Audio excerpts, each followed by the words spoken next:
What is necessary to change a person is to change his awareness of himself. Abraham Maslow. I've created 150 plus questions that are designed to transform your life by increasing your awareness of yourself. After years of meditating, doing introspective work, questioning, reading, writing, journaling, I've now created the self-awareness worksheet. The whole point of this is to allow your mind to move in different directions that it wasn't capable of doing before. Now, when we do not raise our self-awareness, we are kind of like a horse with blinders on. What I mean by that is we are looking in a particular direction and we can't see in other directions. And if we take off the blinders, there's a lot of stuff that is actually in our awareness that we can now change because we notice its existence, and we can change it to really benefit the rest of our life. We can change our patterns, we can change our belief systems, we can change our thought patterns, emotional patterns, relational patterns, how we think about money and work and all this kind of stuff. So I want to get into why it's so important to raise your self-awareness. The first point I have is you can only change that which you are aware of. If you remain unaware, you will remain stuck in patterns that bring mediocre results. So if you aren't aware of an emotional pattern that is driving a lot of your behavior, or a belief system that's driving a lot of your behavior, any sort of pattern, you will not be able to change it. It's just going to be playing itself out automatically. And a lot of the patterns and the beliefs and the systems and the routines and the habits we have aren't very authentic to us. Basically, we were born into this world, it's awfully mysterious, and we had to figure out how to survive. And we did that by absorbing all of the patterns, habits, routines, beliefs, information from the environment that we grew up in. We were kind of just like a sponge, absorbing it and figuring out how to survive within the environment. And quickly, a lot of that conditioning really began to feel like who we naturally are, even though it really isn't. And this happened until about age 18. And then, it kind of just feels like this is who I am by the time you're that old. You aren't really aware of the process that just happened to you. You don't really recognize how much your environment conditioned you, and really how much it is going to continuously affect the rest of your life unless you go back and become more self-aware of your patterns. And really you do this by just observing yourself in the present and the way you behave, and going through my worksheet, meditating, things like this. So the next point I have is you need to move past mediocrity and the status quo. The status quo should terrify you. You should aim to develop yourself far past it. You have one chance at life. Don't waste it.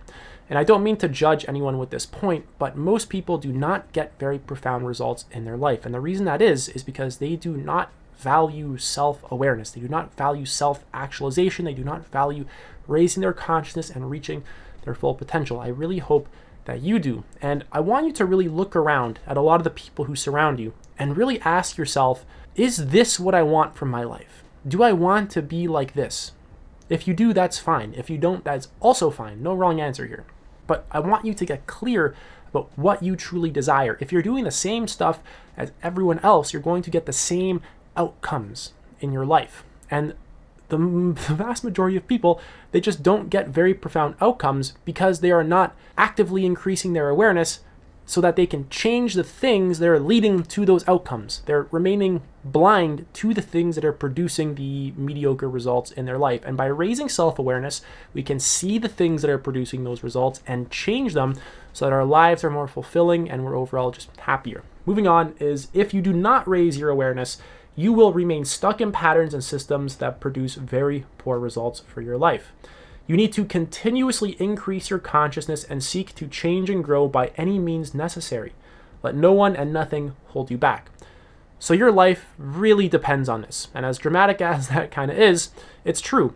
If you do not raise your awareness, the systems, patterns, routines, beliefs, values that were really sort of indoctrinated into you at a young age are going to really just run their course for the rest of your life. So you need to become aware of yourself to a very deep degree so that you can effectively change all of this stuff so that you can live the best life that you can possibly live. You need to do this so you can live a life that is very authentic to you and actually allows you to reach your full potential. Without becoming self-aware, none of this is possible. You're just going to remain blind to this stuff. You're going to remain numb, sedated, and you're just not really going to be able to see the things that are producing the mediocre results, and you're not going to be able to change them. Moving on, I want to talk about what you need to become more aware of now. The first point I have here is values. So values play a significant role in shaping your behavior, which has a massive influence on the rest of your life. This is going to dictate the decisions you make, the doors you close, and the doors you walk through in life, and the degree of personal fulfillment you experience. Authenticity. You need to be aligned with your most true self. Authenticity is about having a true expression of who you naturally are. Our fears and insecurities often block this, which impacts our overall fulfillment in life, the decisions we make, and the direction we go down. Health. You need to build a healthy mind, body, and emotional system. This will impact your clarity, focus, and ability to engage with the present moment in meaningful ways. If you do not value your health, you will naturally break down and not have the strength to build a meaningful life. Life direction. Your life direction has to do with setting meaningful goals, finding fulfillment, aligning with your values, and having the ability to make authentic decisions. This is responsible for a massive aspect of your overall happiness in life. And finally, relationships. The kinds of people you attract in life, whether it's friendships or intimate partners, are going to have massive effects on how you live your life and the decisions you make. You need to understand why you attract the people you do into your life and how to attract the ideal relationships. So in summary, values, authenticity, health, life direction, and relationships. This is what my worksheet covers, and this is a lot of the core stuff that is really affecting your life. Now, I want to talk about how to actually use my worksheet effectively. You do this by setting the intention to receive clarity and achieve powerful insights and results. Remove distractions and create a safe space. Remain with the question. Do not seek to answer it immediately. Sit and contemplate it. Return to the questions over and over again. Reflect and review. Dedicate time to them every single day. You need to put in the work in order to get any meaningful results. Take action. Let the questions create more questions. Ask yourself whys and hows. Now I'm going to explain that a little bit right here. So setting the intention is insanely powerful because this is going to open you up mentally, emotionally, and even your body will open up to the possibility of getting some kind of breakthrough insight that is going to actually change your life and really just allow you to be more aware of yourself. So actually have a deep and sincere intention to get something out of it, and you really get what you give. And that brings me to the next point, which is remove distractions and create a safe space. So give it your 100% focus. Do not start scrolling on Instagram halfway through it. Go to the park, go to a coffee shop, go into a room where nothing else can distract you. Just bring the sheets, just bring what you have to work on and give it your 100% focus. Do this for 20 minutes, 30 minutes, 40, 50, 60. I would recommend 1 hour of just pure dedicated attention to it. But really, when you're working on it, you need 100% focus. You get what you give. If you're distracted and kind of half-assing it, you're not going to get anything out of it, man. You have to actually give it your full attention. You got to be serious about it. So I'm inviting you to be serious so that you can actually get the results that you're looking for. Remain with the question. This is really important. So when you're answering the question, do not just impulsively answer it. Sit with it and actually contemplate it. Don't try and write something down so you can get on to the next question.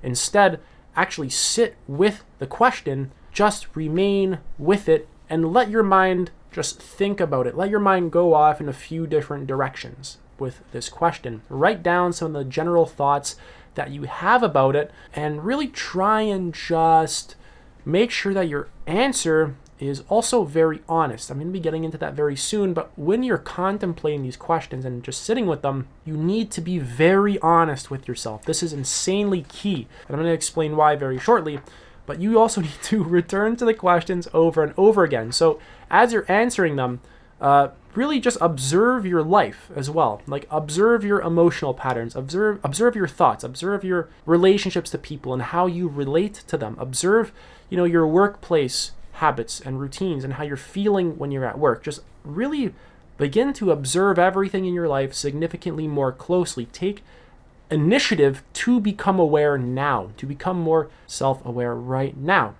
And really, you need to reflect and review the questions.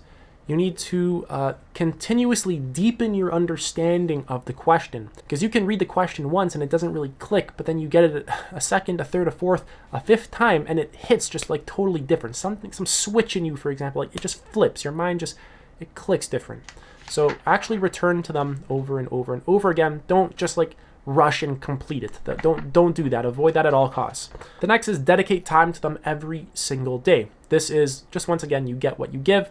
Put in a lot of effort so you can actually get the desired outcome. Another one is let the questions create more questions. So when you're sitting, contemplating it, letting the question soak into your mind, let your mind just go off in different directions. Let your mind simply just naturally move in whatever direction it decides to move in. And then get curious about that direction. Actually explore that direction. And I have some live guidance that I'm going to really be doing right now, but don't seek to just answer the question ASAP. Like, continuously question. Questioning is an art, and it's going to save your life. It's going to allow you to just really become more aware, and it's going to allow your mind to just move in the most powerful directions that it can possibly move in. So now I want to get into live guidance. I have one question from each category that I'm going to just sort of walk you through so you get a bit of an idea of how to go about answering these questions. And right off the bat, I want to say that how you interpret the questions is up to you. The questions have no real meaning in and of themselves. You are going to create the meaning for the question. You are really going to determine what it means to you and how you interpret it. This is all about getting in touch with yourself. It's not about like, oh, what does Lucas think I should do? None of that. This is about getting in touch with yourself. So the first question I have is from the values section, which is, what are my core values and beliefs? Do not just impulsively start writing and trying to answer it. Actually sit with it and let it just soak in. Don't start scrolling on your phone. What are my core values and beliefs? And if you don't know, that's perfectly fine. Perfect place to start. You're aware of yourself. You're aware of the fact that you don't know. You can actually Google a list of values just to get a good idea of values. It can be patience, honesty, integrity, creativity, curiosity, continuous learning, big picture thinking, self-awareness could be a value, and so on. And a lot of your beliefs as well. So really, when it comes to answering this question, you want to actually observe your behaviors and your life in general so that you can continuously get a better understanding of what your core values and beliefs are. What I mean by that is it's really easy to just like have a really nice set of values. Like, oh, I value patience and love and peace, awesome, great values. But the thing is a lot of the things that we value and a lot of stuff going on inside of us isn't always that pretty. A lot of the beliefs we have can be quite toxic actually, and we have to become aware of that so that we can change it and then live a more fulfilling life. Same thing with the values. We can say I love peace and joy and love, but then when it comes to how we're practically living, we judge that person across the street and we we attack this person emotionally and verbally and, maybe even physically. But I want you to get the point that really when it comes to questioning yourself, when it comes to becoming self-aware, a lot of the stuff that comes up might not be very pretty, and we need to be honest about that. That's where the honesty comes in, is that we are going to come across a lot of stuff that we don't want to see. It's inevitable. We're digging into our own gut, our own soul, and we're cleaning out the garbage, okay? Like, that's a massive aspect of what's going on here. And we're just naturally going to see things that we don't want to admit. So you might have beliefs about money that prevent you from getting more money, or you might have beliefs about money that prevent you from feeling good about how much money you even have. And you might have beliefs about relationships that really prevent you from attracting the partner that you want to attract. So when it comes to what are my core values and beliefs, we're going to have a lot of beautiful stuff in there and a lot of not so beautiful stuff in there. And there's nothing good or bad about any of that. There's nothing right or wrong, okay? It's not about like the moral thing, what's the right one to have. It's about becoming more aware of this stuff, how it's making you feel, and changing it so that you can live a more fulfilling life and something that means a life that really means something to you. So really, what are my core values and beliefs? You can research a lot of beliefs, values. You can observe your life, and you can really just start to generate some ideas loose ideas, write them down, and then really begin to slowly build up a more solid answer to the question. Don't just immediately write something down so you can get to the next question. Like I said, avoid that. Moving on is authenticity. How would I define authenticity in my own words? Like I said, This whole questionnaire, this whole, not questionnaire, but this whole worksheet is about getting in touch with yourself.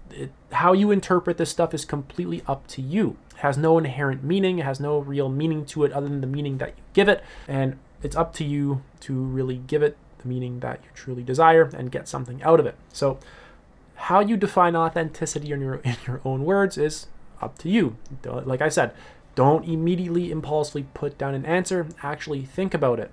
You can think and say, okay, you can Google like 5 definitions of authenticity, and you can start taking from each one. And then you can like recall life experiences, and you can actually just kind of contemplate it as well. Sit down and just contemplate it. Like, okay, authenticity is partially about being my most natural self, my most natural expression. Okay, that's one part. And then you just keep going with that. Authenticity is about doing what I truly want, with what's true to me. That's another part. So now we have, being authentic is being my most natural and true self. Okay, that's not a bad definition, but maybe we can add more. See, and then you just kind of build off it from that. I want you to get my attitude towards the question. My attitude is not just to answer the question. My attitude is to actually take a lot of information, really bring it together so that we can get a more solid answer and a deeper understanding of each question. Each question can go very deep depending on how deep you want to go with it. Moving on is health. So on a scale from 1 to 10, how much do I value health? And you got to be very honest with this one, because you can be like, oh, I value it, 7, 8, 9, 10. But then when you look at your life, you don't have an exercise routine, you don't meditate, you don't really take good care of your mental health, your diet's kind of out of whack. And the whole point of this is to become aware of that so you can change it to get a better result in your life, so you can feel far better, be clearer, and things like this. So if you value health like a 4 out of 10, be honest about it. The whole point is that you can see that clearly and then make the change to begin to value it a 5 out of 10, a 6, a 7, 8, 9, 10, to really begin to get it up so that you can get better results in your health. You can just have a sharper mind that's more focused and healthy and more loving, wise, intelligent. Your body feels better. Your emotions are you feel better, you feel more positive, you just feel well. Okay. The next one is life direction. Am I satisfied with my current career path, or do I feel the need for a change? Once again, be honest. And when you're at work and you're doing whatever it is for your career, notice how you feel when you're actually doing it.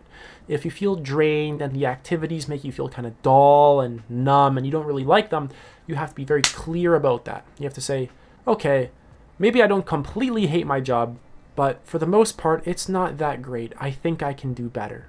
And you have to be very honest about that. I think I can get another job that I enjoy even more. And you actually have to pursue that. Now you have to change, because that has now entered your awareness, and you can change based off your new awareness. So, am I satisfied with my current career path? You need to be very honest. Maybe it's not completely awful, but maybe it's not the best. And really, you don't want to do that for the rest of your life. You want to pursue something that you find very meaningful and fulfilling, and something that you really, truly love. So it's important to just be very honest. A lot of this stuff can sting. It can be very difficult to really admit to yourself that you don't like your career path, because now, you have to change. This means you have to change. The whole point is that you're no longer hiding this stuff from yourself. You're actually bringing it out so that you can see it and make the effective changes. That's the whole goal here. The next one is relationships. Why do I attract the partners I typically attract? This is a huge one. Maybe you attract great partners because you're fantastic and you've done a lot of personal growth and you know how to spot a lot of the qualities in a healthy, intimate partner. Great. Maybe you attract people who treat you horribly because you do not set the bar high enough for yourself. You sell yourself short. You do not have good standards. You do not put in the actual work to be able to attract that higher quality partner, things like this. So these are all very big questions that can actually really, they're not comfortable to admit. It's really hard to admit, I attract, partners who treat me horribly because I don't even treat myself properly, because I'm not doing the necessary work to attract those partners that know how to treat me well and can see me for how valuable I actually am. That's the point. The whole point of this is to see this pattern and change it. so that we can get that better result. We are able to attract a better partner. We're able to get a better job that feels more aligned to us. We're able to improve our health so we can feel better. We're able to feel more authentic. We're able to get clear about our values and live in alignment with them so that our whole life is living in a more harmonious and synchronous state, really. So self-awareness is the key to actually making the changes that you really want out of your life, and I highly recommend taking this worksheet seriously. Once again, I'm inviting you to take it seriously. This is insanely powerful. Do not waste this opportunity. I do one-to-one sessions. I can give you a free session. Book me in the link below. We can do this worksheet together. If you have any questions, let me know in the comments. Also, check out my book list. That'll help you out quite a lot. Other than that, take it easy.